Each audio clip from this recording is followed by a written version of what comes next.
Hello दोस्तों, horror domain Hindi channel में आप सभी का बहुत बहुत स्वागत है। दोस्तों, आज मैं लेकर आया हूँ लेचूजा को देखे जाने की दो बिल्कुल रियल हॉरर स्टोरी। जिन लोगों को पता नहीं है कि लेचूजा होता क्या है, मैं उन लोगों को बता दूं कि लेचूजा का मतलब होता है उल्लू चुड़ैल। ये चुड़ैल बिल्कुल किसी उल्लू जैसा होता है। मेक्सिको और उसके आसपास के इलाकों पे ये चुड़ैल पाई जाती है। लेचूजा मेनली बच्चों और प्रेग्नेंट औरत को अपना शिकार बनाती है, लेकिन कभी कभी ये बड़े आदमी पर भी हमला कर देती है। दोनों स्टोरी मैंने रेडिट से लिया है, तो आगे की दोनों स्टोरी मैं उन लोगों के पॉइंट ऑफ व्यू से आपको सुनाऊंगा जिन्होंने ये स्टोरी रेडिट पे शेयर किया था। लेकिन उससे पहले अगर आप मेरी आवाज़ पहली बार सुन रहे हैं तो मेरे चैनल को सब्सक्राइब कीजिए और बेल आइकन को ऑल पर सेट कीजिए, ताकि जब भी मैं नया वीडियो डालूं तो आपको सबसे पहले पता चले। पहले स्टोरी मैक्स नाम के एक शख्स ने शेयर की है, तो ये स्टोरी मैं मैक्स के पॉइंट ऑफ व्यू से सुनाऊंगा। मेरा नाम मैक्स है और मैं मेक्सिको से हूँ। दरअसल मैं एक कारपेंटर हूँ। मैं मेरे आसपास के इलाकों पे कारपेंट्री का काम करता हूँ। मैं अपना वैन लेके अपने क्लाइंट के पास जाता हूँ और वहाँ कारपेंट्री का काम करता हूँ। कारपेंट्री का काम करते करते कभी कभी मुझे रात को बहुत देर हो जाती है घर लौटने में। एक बार ऐसे ही बारिश हो रहा था और मुझे घर लौटते हुए थोड़ी देर हो गई। रात के लगभग 12 बज रहे थे और मैं अपना वैन लेके घर लौट रहा था। मेरे अलावा उस रास्ते पे उस वक्त कोई ड्राइव नहीं कर रहा था। लगभग आधे घंटे ड्राइव करने के बाद मैं अब मेरे घर पहुंचने वाला था। तभी मुझे मेरे हेडलाइट की रोशनी में एक बहुत बड़ी परछाई दिखी।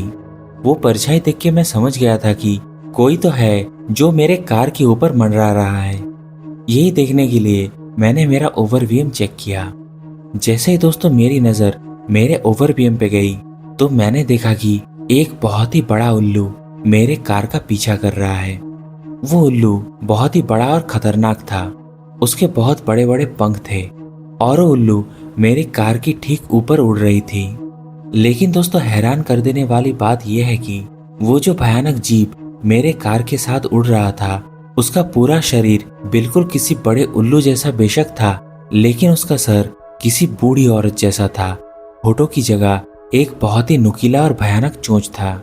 दोस्तों, ये देख के मेरा दिल दहल गया और मेरे पैरों तले से जमीन ही खिसक गई। मैं समझ गया था कि मैं बहुत मुसीबत में पड़ गया हूँ। इसीलिए मैंने मेरा वैन का गियर बढ़ाया और बहुत ही तेजी से वहां से निकलने लगा। लेकिन फिर भी वो भयानक जीव मेरे सर के ऊपर ही मंडरा रहा था और इतनी तेजी से कार चलने के बावजूद भी वो भयानक जीव मेरा पीछा कर रहा था।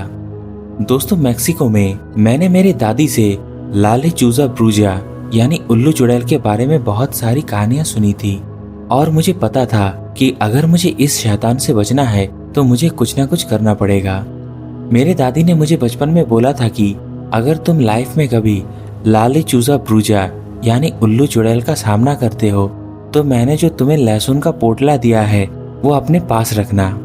ये बात याद आते ही मैंने मेरे बैग से वो लहसुन की पोटली निकाली और कार की खिड़की से बाहर टांग दिया। दोस्तों, मेरा इतना करते ही वो उल्लू चुड़ैल तुरंत वहां से वापस मुड़ गई। ये देख के मुझे राहत की सांस मिली और इसके कुछ देर बाद मैं ड्राइव करते हुए अपने घर में पहुंच गया। दोस्तों, उस रात की वो घटना याद करके आज भी मेरा दिल दहल जाता है। तो ये था दोस्तों पहली घटना। और दूसरी घटना स्मिथ नाम के एक शख्स ने रेडिट पे पोस्ट किया था। तो आगे की कहानी मैं आप लोगों को स्मिथ के पॉइंट ऑफ व्यू से सुनाऊंगा। मेरा नाम स्मिथ है और मैं मेक्सिको के एक छोटे से विलेज में रहता हूँ। ये कहानी तब की है जब मैं बचपन में एक बार मैं नानी के घर गया हुआ था। दोस्तों, मेरा नानी का घर मेरे घर से 40 किलोमीटर दूर एक फार्म हाउस में है।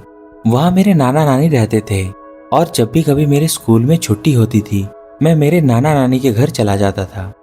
वहाँ मेरे बहुत सारे कजन्स रहते थे और उनके साथ खेलने में मुझे बहुत मजा आता था। दोस्तों, एक बार ऐसे ही मैं मेरे नाना नानी के घर गया था। मैं और मेरा कजन पीटर दोनों दोपहर के वक्त पेड़ों के नीचे खेल रहे थे। दरअसल हमारे नानू का एक बहुत बड़ा बगीचा है और वहाँ हम लोग अक्सर खेला करते थे। तो ऐसे एक दिन मैं और मेरा कजन पीटर दोनों खेल रहे थे। खेलते खेलते हमें शाम हो गई थी, लेकिन हमें पता ही नहीं चला कि कब आसमान से रोशनी गायब हो रही थी। हम दोनों उस फार्म में हाइड एंड सीक खेल रहे थे कि तभी मुझे गोली चलने की आवाज सुनाई दी। गोली चलने की उस आवाज से मैं और पीटर दोनों चौंक गए। फिर हम दोनों ने उस तरफ देखा जहां से गोली चलने की आवाज आई थी। हम दोनों ने देखा कि मेरे नानू उनके असॉल्ट राइफल को लेके बहुत तेजी से भागते हुए हमारी ओर आ रहे हैं। उनके चेहरे में परेशानी साफ साफ दिख रही थी। हल्का ठंडा मौसम होने के बावजूद भी उनके पूरे चेहरे पे पसीना था।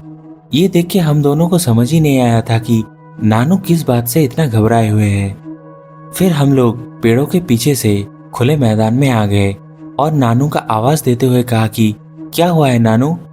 लेकिन उन्होंने मेरी आवाज पे कुछ नहीं कहा, बल्कि भागते हुए हवा में और एक राउंड फायर किया। दूसरी बार गोली चलाने की आवाज से पता नहीं क्या हुआ, मेरे सर के ऊपर से फड़फड़ करने की आवाज आने लगी। ऐसा लग रहा था कि मानो कोई बहुत बड़ा पक्षी पंख फड़फड़ाते हुए मेरे ठीक सर के ऊपर उड़ रहा है। दोस्तों, इसके बाद नानू भागते हुए मेरे पास आए और मेरा और पीटर का हाथ पकड़ते हुए तुरंत खींचते हुए वहां से लेके जाने लगे। नानू बार बार पीछे मुड़ के देख रहे थे और तब मेरी नजर ऊपर आसमान में पड़ी। दोस्तों, मैंने देखा कि ऊपर आसमान में एक बहुत ही बड़ा और भयानक उल्लू उड़ रहा है। लेकिन दोस्तों, हैरान कर देने वाली बात तो यह है कि वो बड़ा और भयानक उल्लू का शक्ल बिल्कुल किसी बूढ़ी औरत जैसा था। खैर, मैं उतना ज्यादा ध्यान से उसको देख नहीं पाया क्योंकि नानू खींचते हुए हमें ले जा रहे थे। कुछ देर बाद नानू ने मुझे और मेरे कजन पीटर को घर के अंदर ले गए। इसके बाद नानी ने तुरंत घर के सभी खिड़की दरवाजों को बंद कर दिया और ड्रॉयर से एक बहुत ही लंबा धागा निकाली और कुछ मंत्र पढ़ने लगी। उस वक्त मुझे समझ ही नहीं आ रहा था कि क्या हो रहा है। खैर, नानी ने कुछ मिनट तक मंत्र पढ़ने के बाद वो धागा हमारे घर के मेन गेट पर बांध दिया और हम दोनों को हमारे कमरे में जाने का इंस्ट्रक्शन दिया। हम दोनों भी कोई ज्यादा सवाल जवाब ना करके हमारे कमरे में चले गए। दोस्तों, इसके बाद सुबह होते ही नानू ने मेरी मम्मी को बुलाया और वो तुरंत मुझे अपने साथ घर ले गई। दोस्तों, ये सब क्या हो रहा था उस वक्त तो मुझे कुछ समझ ही नहीं आ रहा था। लेकिन जब मैं थोड़ा बड़ा हुआ तब मुझे पता चला कि उस रात को मेरा सामना जिस भयानक जीव से हुआ था वो और कोई नहीं बल्कि एक लचूजा था।